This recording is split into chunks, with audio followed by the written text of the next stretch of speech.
Hello, hello, and welcome back to Minotaur Hotel.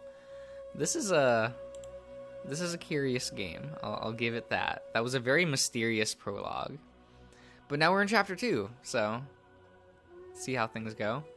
A few days later,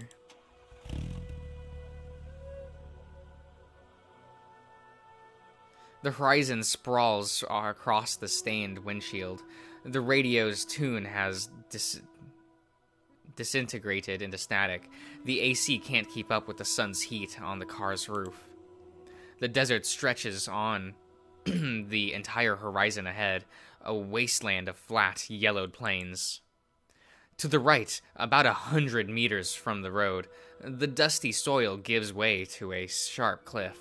A valley peaks out beneath it, stretching to the blue horizon. You check the deed again. You couldn't read it at first, but you were too tired. But now the once gibberish characters make some sense into your brain. It's like reading a language that had branched off of your native tongue a few centuries prior. It is just alien enough to be unrecognizable at first.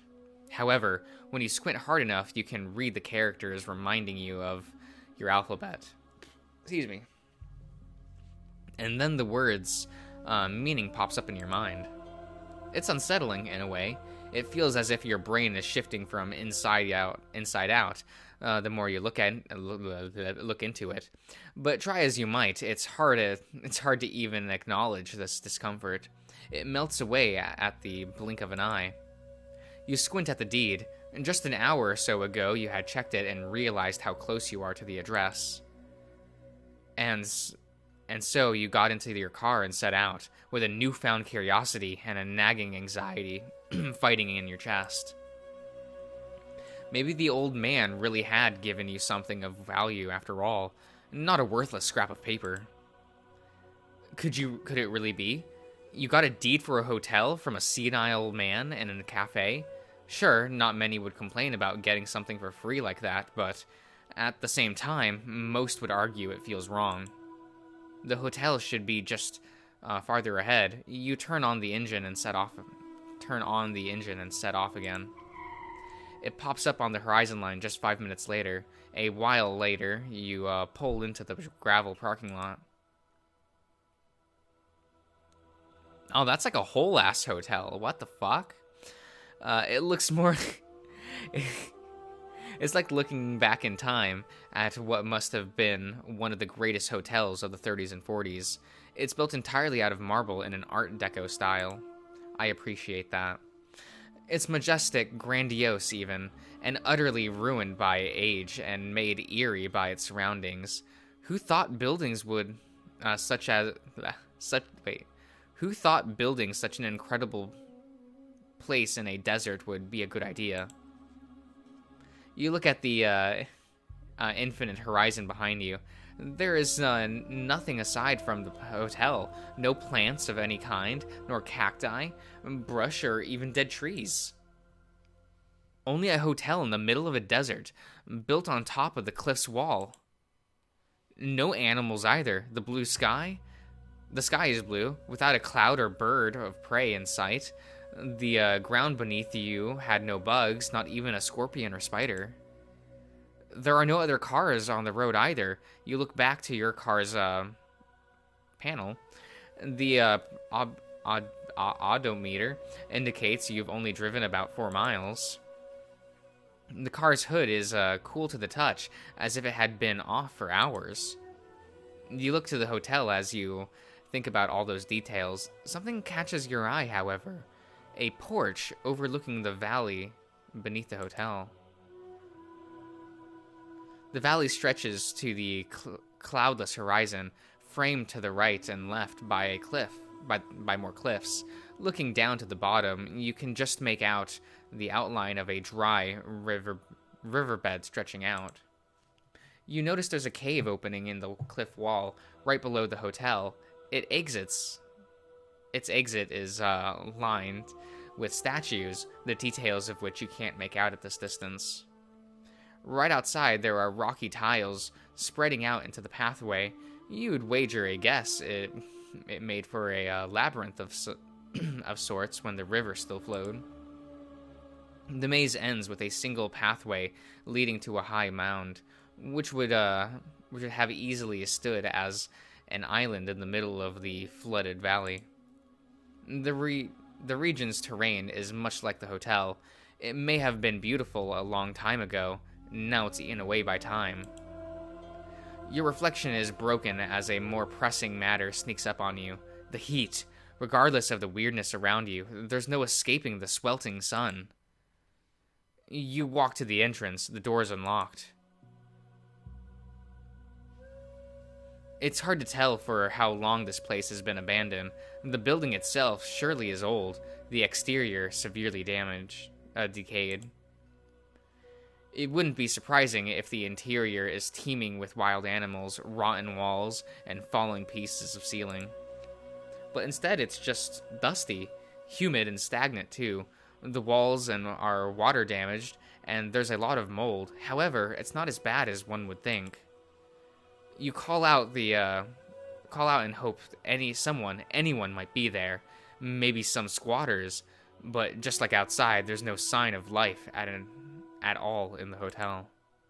You walk up to the reception. The counter is as dusty as you'd expect, and there are pens and yellowed paper and pieces of paper strewn about. It seems whoever was here left this place in a hurry, who knows how many years ago. There's a door behind the reception desk, which leads you to a small but dignified office that seems to have been left under a similar state of hurry.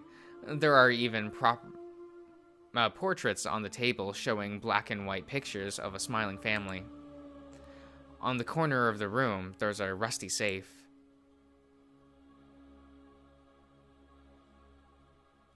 We're gonna investigate the desk. On the desk is a ledger. Unlike something else in the hotel, its pages are yellowed and wrinkly, but it's still readable. It contains a list of guests, their respective rooms, check-in and check-out dates, signatures, and so on. The last guest to arrive was back in 1944. To be more precise, someone attempted to check in on that date, but was interrupted in the process. All of the following pages in the ledger are blank. You find a second leather-bound ledger as well, one that says staff written on it in the flaking gold print. It lists all the employees in the hotel during 1944, their country of origin, role, and a few have a star scribbled behind their names. This place employed quite a number of people. More than 50, in fact. There doesn't seem to be anything else you can deduce from the ledger.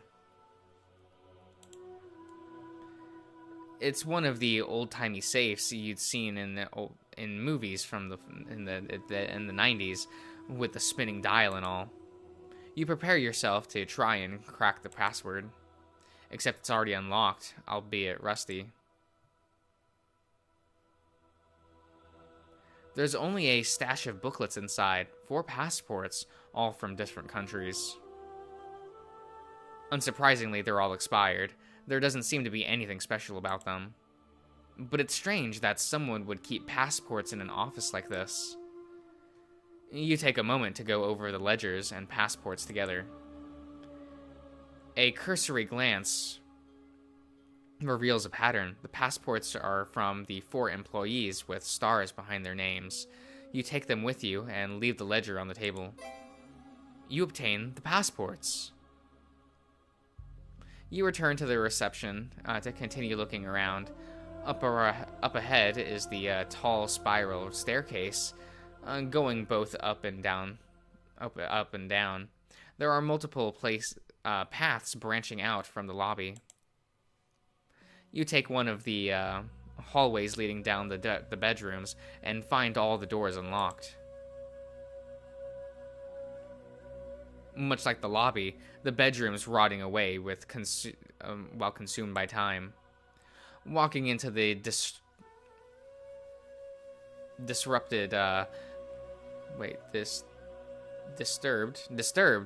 the fine mist of stagnant spores and dust, which was turned into a curtain diamonds by the sun shining through the window. Each bedroom was equipped with at least one king-size bed. The springs were busted more often than not, but the fabric yellowed.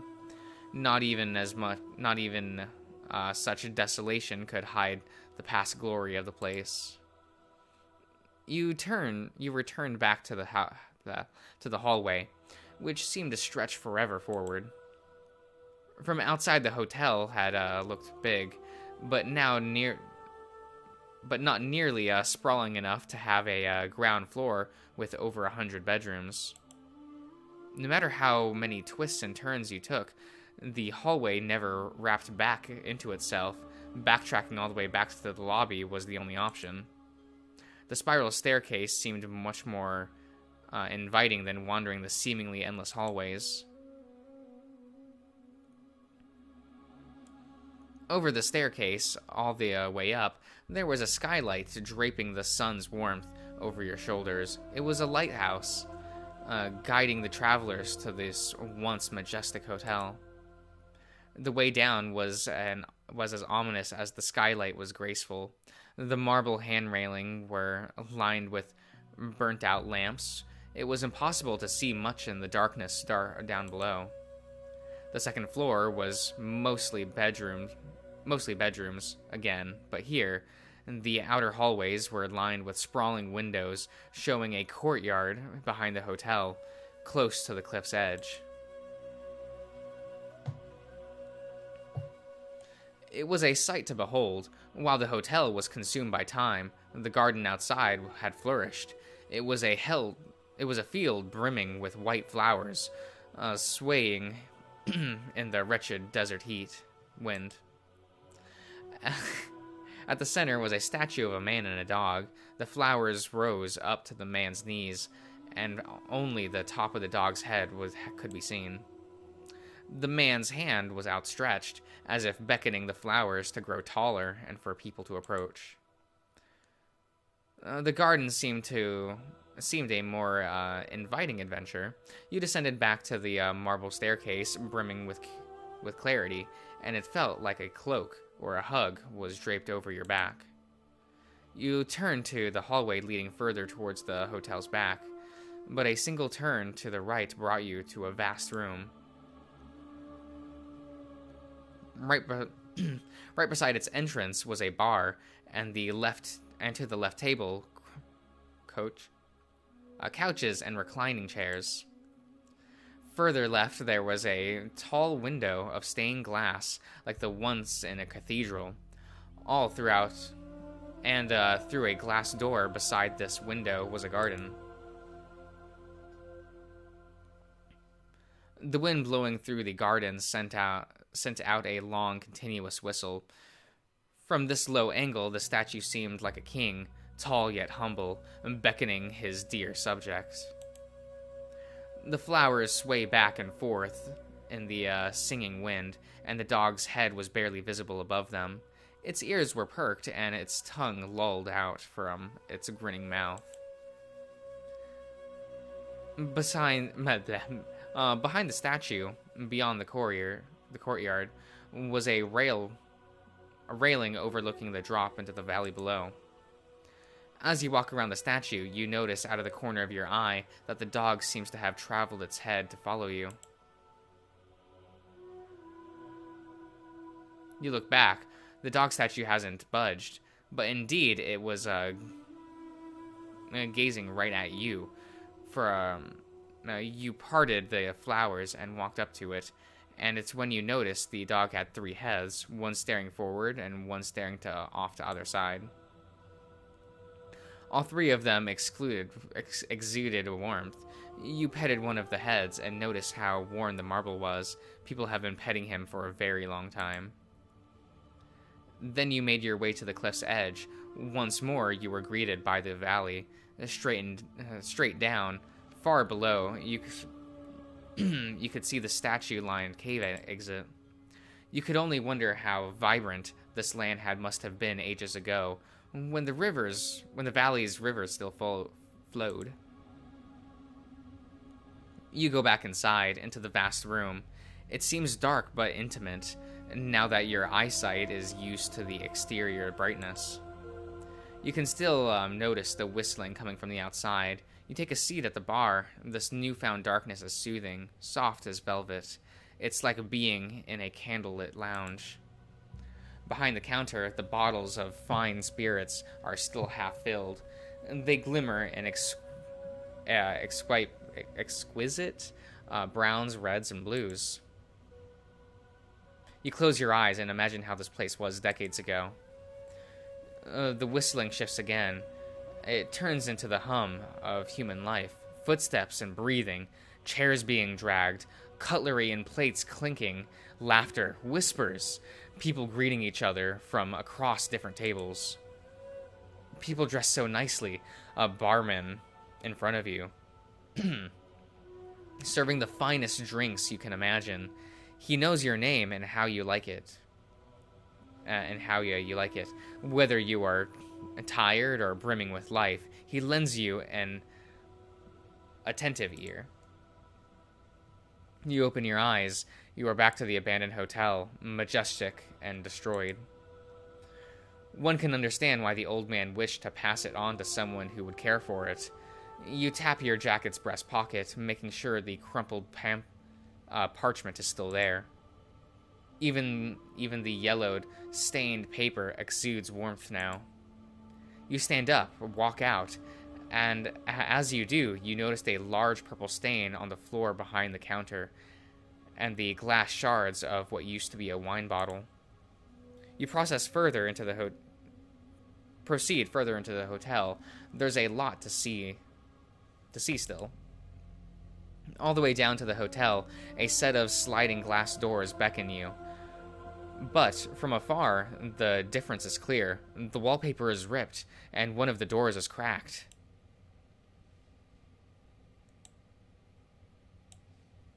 You step on something hard, a revolver bullet. You push the door to the side, and are greeted by an even more chaotic sight. It's the hotel's restaurant. The tables are overturned, and the booth chairs and plates lay broken on the floor. There's a darkened stain in the middle of the room, which trails into the kitchen. Okay. It leads you past the pantry and to the massive iron door of a cold room, which is locked from the outside and boarded up. All around the kitchen, man, if I didn't know, I don't like this horror feeling some of these scenes are having. It's weird. I don't even know much about this game. I've seen an image of a peacock, I think. Like a peacock, man. I don't know what's up with that, but, you know. There's even a pan on the stove with what must be fossilized food, and the sink is filled with dirty dishes. On a nearby counter is a revolver covered in a thick dust, and you think back to the bullet in the hallway and the stain of the restaurant floor. The old man wasn't kidding when he said he wasn't a good person. You check your phone. Perhaps you'll need to call the police or a morgue, but there's no signal out here. You breathe in, preparing yourself for a terrible sight. The rusted door fights against your will, but stands no chance. Darkness pours out. The stench strikes first. It's the stagnant smell of blood and rot. It clings to your nose and mouth like a bitter oil. Before your eyes can adjust to the darkness, a second wave of stench hits. It's like a farm, too. The scent of dusty fur, maybe even hay, but cooped up in a hot, humid room for decades. And last but not least, stale shit and piss. The place has it all. The stench of 1,000 different deaths. The light pouring into the room, the cold room, shines on the floor in front of the doorway. Empty cans of soup and glass of jam are strewn about over the trail of old blood. Whatever was locked up in here died pretty quickly. The cold room extends into the absolute darkness. Halfway in and of itself, you proceed, scraping your shoes on the floor as you don't trip over the refuse. The entire floor is covered with discarded glass and cans. Whatever scraps were left in them were long rotted, dried, and crumpled in the dust. Both your footsteps are breathing echo. The overbearing humidity drapes across your back, and you breathe. Your breathing becomes agitated. The stench is stronger. Your sight finally adjusts to the dark at what must be the cold room's far wall. You notice the faintest glimmer. Oh, okay. Whatever it is, it slouched on the floor, motionless, as if it died where it stood after who knows how long locked it. Wait. After who knows how long locked here. I'm okay. A shy blue glimmer, however, flickers where its left eye should be.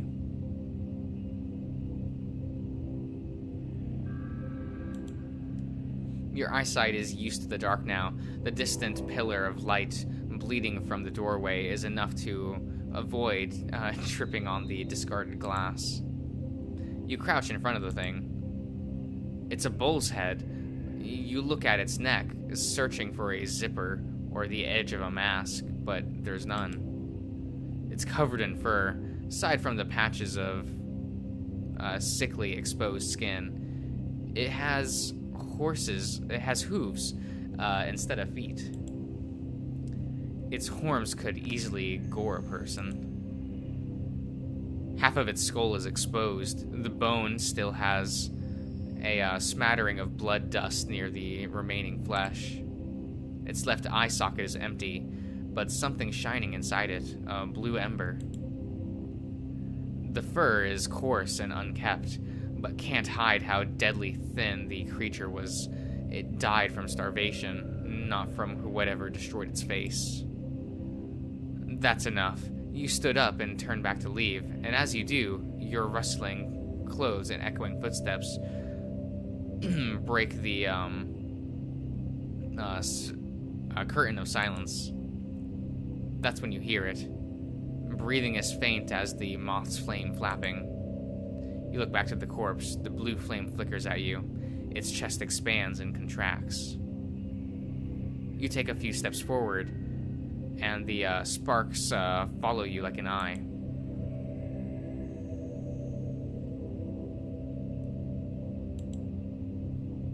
You set your gaze on the thing, trying to read its torn-off face.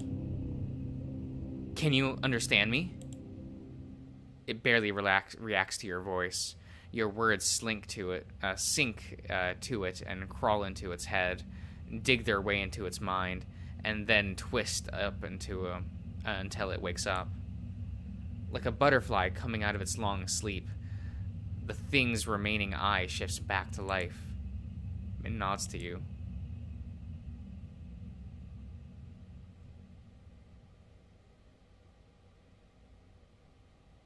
Who are you?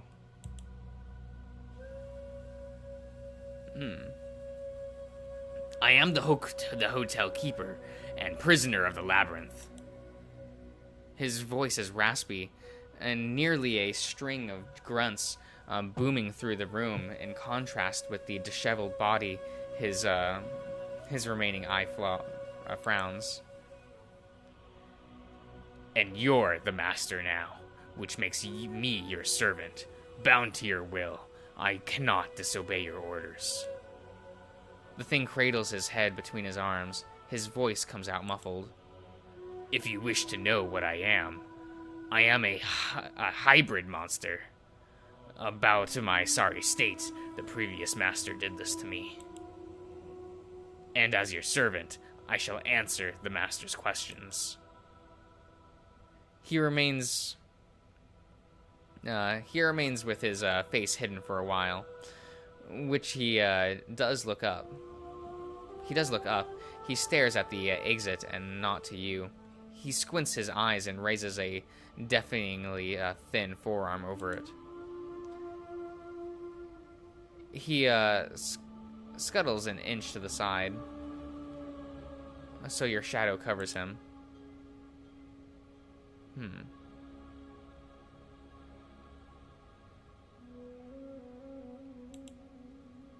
Why did the previous master do this to you? The creature recoils, shrieking further into a fetal position. Being a monster is reason enough for damnation, master. He chose to return the labyrinth to its original purpose, I presume. His bony jaw opens and closes, chewing on nothing. Does one need a reason to follow the will of gods? It hardly matters, regardless. I cannot die. His open wounds stand out as he speaks, alongside his madly flickering flame. They are glaring enough. They are glaring enough to be visible from afar, even in the darkness. How can I help with your injuries?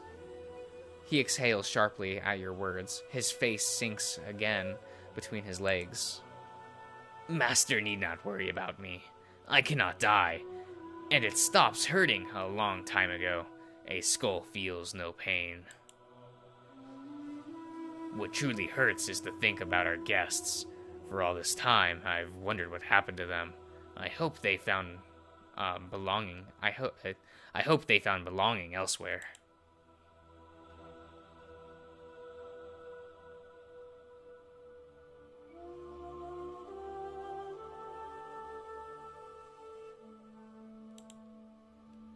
Why were you locked here?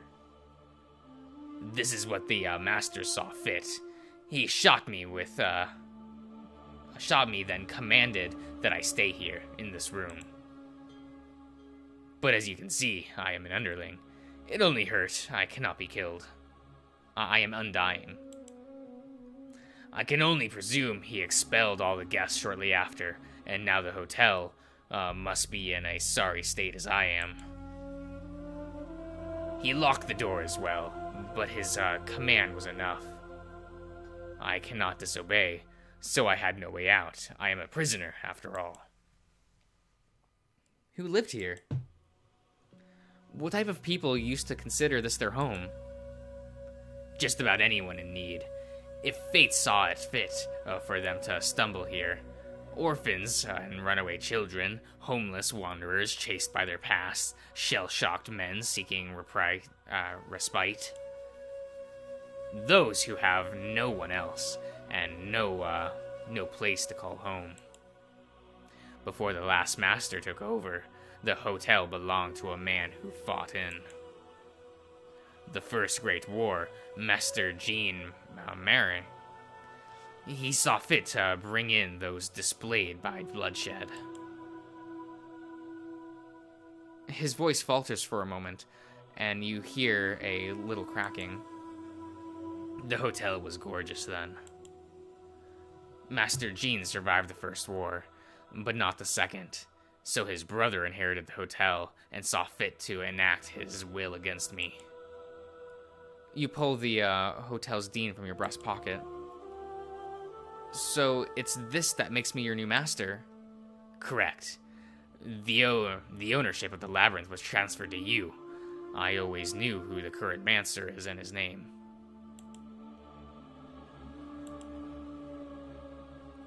You are a prisoner, but you are also the hotel's keeper. His eyes narrow, and the ears droop. Yes, I was sentenced by the gods to spend eternity here. I did not fight my killer. And for such meekness I was condemned. The gods made this land, which they call the labyrinth, to house me in my damnation. The master is meant to be my torturer, and to that end is given control over the land. But there is a master who believes in the labyrinth, could turn into a soothing place, and that I could tend to. So, excuse me. So by his will, I became the keeper.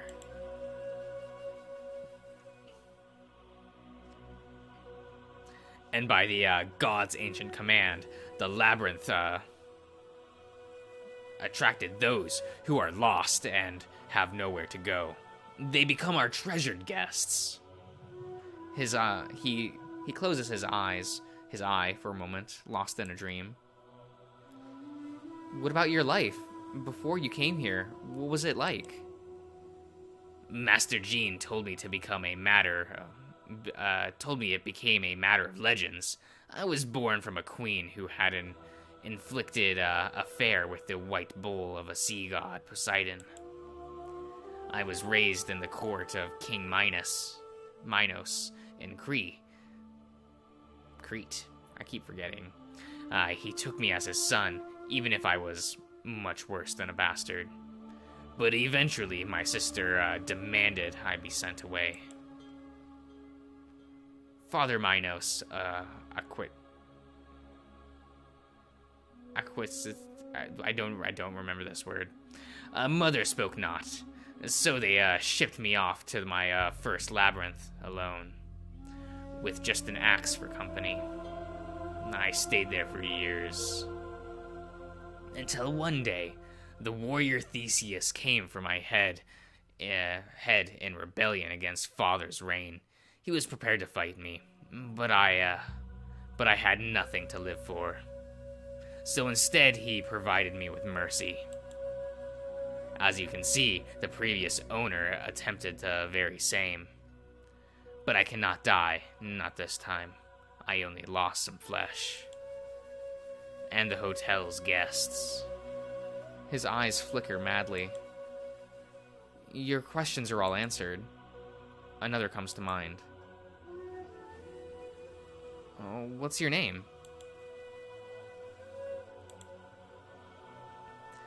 He hesitated before answering. His burning eye, shifts ever so slightly. My master holds the right to pick my name, even if it is your wish to know. The one I was given at birth was Asteron.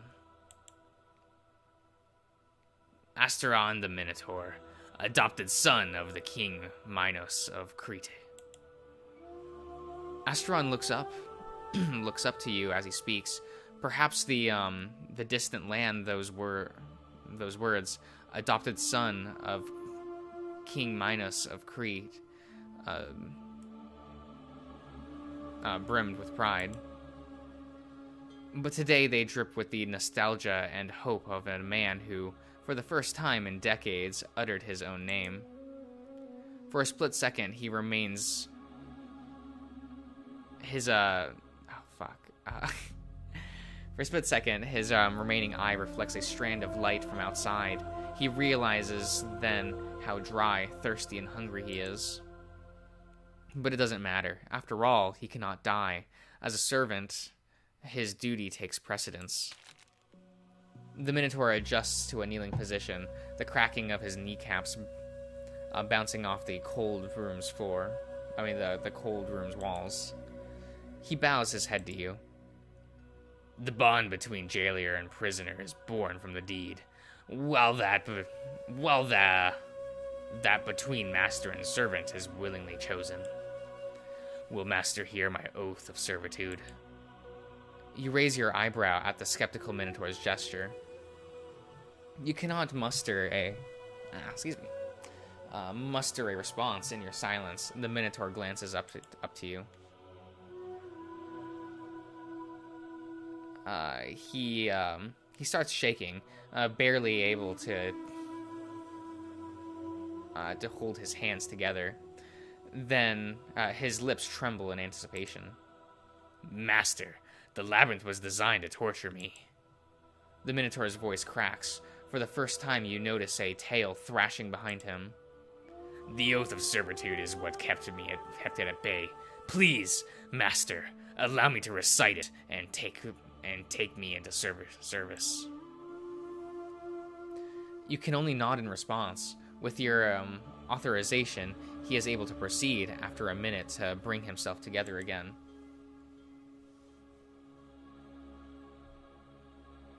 By the provisions under the statue of Joseph the Merciful, the prisoner Asteron pledges loyalty and servitude to the labyrinth's master. The prisoner is made keeper of the hotel above the valley and is bequeathed the power to realize the master's will. The master in turn binds the labyrinth, forbidding the malice entries from leaving said valley. The realm was engineered to torture the prisoner, and indeed the mission shall be accomplished. The prisoner will carry the burden of servitude, but shall not suffer the labyrinth's wrath within the hotel's territory. The prisoner, shielded by the master's will, is made as long as his duty is fulfilled under the terms of the statute. Asteron dares not to look up at you. Once he finishes his oath, the silence is broken only by the drop of sweat dripping from his trembling face. This is a lot of information to take in at once. If you want anything from me, you'll have a lot of things to explain a little better. For starters, gods? Are you really telling me gods are real? Yes, pardon me. I failed to consider the times. The gods, they are, or perhaps were quite real. I cannot know for sure the specifics, but they seem to have disappeared. Back in my time, they were quite present among the lives of men, and more often than not, mortals were worse off for it. I don't know how long I've been here, nor what changed since then. But from the stories I've heard, it seemed that most traces of the supernatural have vanished from the world of the living. Does that answer your questions, Master? Not completely. What were the gods like? It was rare for mortals to know their personality, know them personally, but the consequences of infiltrating them, infuriating them, was plain to see. The pantheon was respected, but above all fear. They were not merciful. You can see for yourself. They sentenced me here. This is a lot to take in, if I'm being honest. The Greek gods are real, or at least were, in a kind of life-changing. Is kind of life-changing. Are all gods real too? All others, I don't know. I believe many of them were, yes, but I can't know for sure, as I do not regard those gods for my time. Were there other Minotaurs? No. I was the only one. Never saw or heard of another Minotaur in all of those centuries. There are other supernatural beings. A few have appeared in the hotel here and there. Some were staff members even. But they've grown so very rare from the last few centuries. But no Minotaurs. Why haven't I seen them elsewhere, then? Do they live in the woods, isolated from civilization? Back before I got locked here for, they used the disguises. They passed as regular humans by using a charm. But I wouldn't know if they still would do that today. And this oath you were talking about, what does it mean? It's what protects me, my lord. These are creatures in the valley. They cannot harm me inside the hotel as long as I am under the master's service. The previous oath remained for as long as the hotel remains within the... The previous oath remained for as long as the hotel remained without a master. With your arrival, I am made vulnerable again. Please allow me into your service. Will Master Mr. Josh take Asteron at his service under the terms of the statue? Accept. Very well. Assuming you are speaking the truth, yes, I accept you as my servant. You become, your words bounce off the walls and slither their way out of the cold room. The lights drip from the door behind you. Wait, from the behind door. Wait, the lights dripping from the door behind you falter. Your shadow draped over the Minotaur, flickering as shifting and shifts slightly. The world itself shudders under your words and responds by slithering into a new shape around you. Asteron still looks down, his frame now slouched further forward and no longer shaking. My gratefulness knows no bounds. I shall not disappoint. I may be in a sorry state now, but I will recover. I will be quick to recuperate. If Master allows, I will take my leave. I need only take a trip to the infirmary to patch myself up. He raises his head ever so slightly, glancing at the doorway. Am I still unable to leave this room? I am still unable to leave this room until you command me otherwise.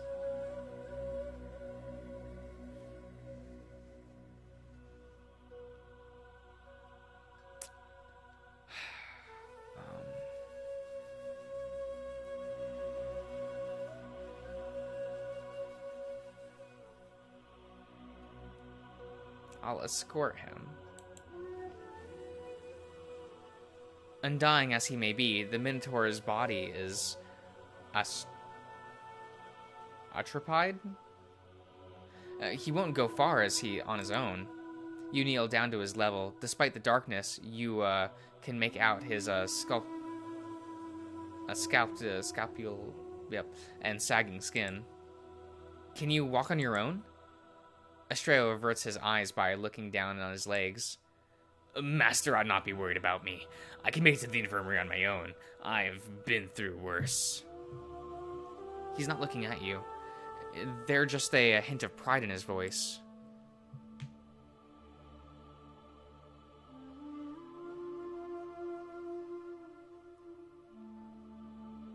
No, I want to help him. But commanding him sounds weird.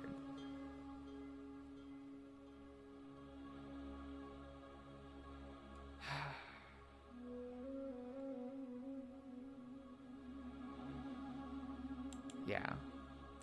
Very well, you have my permission to leave the room.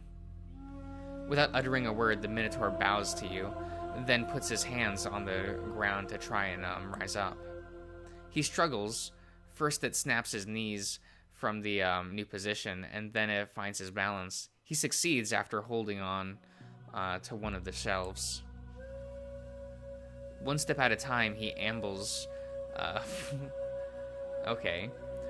towards the door, taking breaks to rest against a wall and adjusts his eyesight to the light.